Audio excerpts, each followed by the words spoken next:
It was a cold morning in the small town of Ridgefield. The streets were still silent when Arjun, a young athlete, tied his running shoes and stepped outside. His dream was simple: to become a national marathon champion. But the road to success was far from easy. Arjun wasn't born with natural strength or talent. In fact, he often came last in every race during his school years. His friends laughed at him, his coach lost faith, and even his parents told him to focus on something more realistic. But Arjun had something that no one else could see: an unshakable belief that the mind controls everything. Every morning, while others slept, he would run through the fog, whispering to himself, "My body doesn't decide when to stop. My mind does." For months, Arjun trained relentlessly. Rain, heat, pain, nothing stopped him.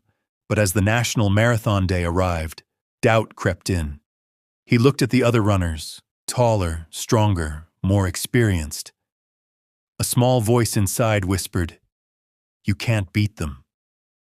That's when his old mentor, Coach Mara, placed a hand on his shoulder and said, "The body breaks first. The weak mind follows, but a strong mind commands both." The race began. The first few miles felt easy, the rhythm of footsteps, the crowd cheering, the adrenaline. But halfway through, pain started shooting through Arjun's legs.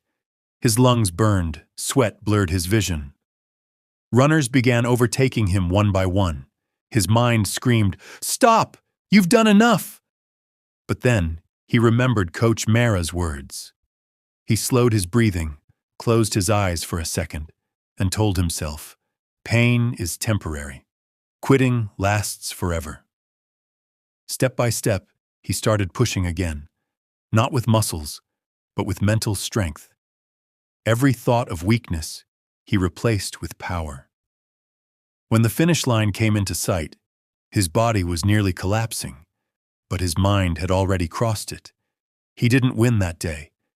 He came in fifth. But something changed within him. He realized that victory wasn't about beating others. It was about conquering yourself. Years passed. Arjun kept training, not just his body, but his thoughts. He read about mental discipline, meditation, and visualization. He learned to silence fear, to embrace discomfort, and to find strength in stillness. Finally, after 5 long years, he stood once again at the starting line, the National Marathon Championship. This time, the same doubts tried to return. But Arjun smiled. He had trained his mind too well to listen to fear. The whistle blew. He ran with calmness, not force. Every stride was focused, every breath intentional. When the pain came, he welcomed it like an old friend. He didn't fight his mind. He commanded it. And as he crossed the finish line first, tears in his eyes, arms raised to the sky, the crowd erupted. Reporters rushed to him asking, "What's your secret?" Arjun smiled and said softly, "The race was never against others. It was against my own mind.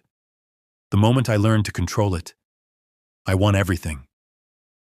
Moral of the story: true power doesn't come from muscles, money, or luck. It comes from mastering your mind. The one who can control their thoughts can shape their destiny.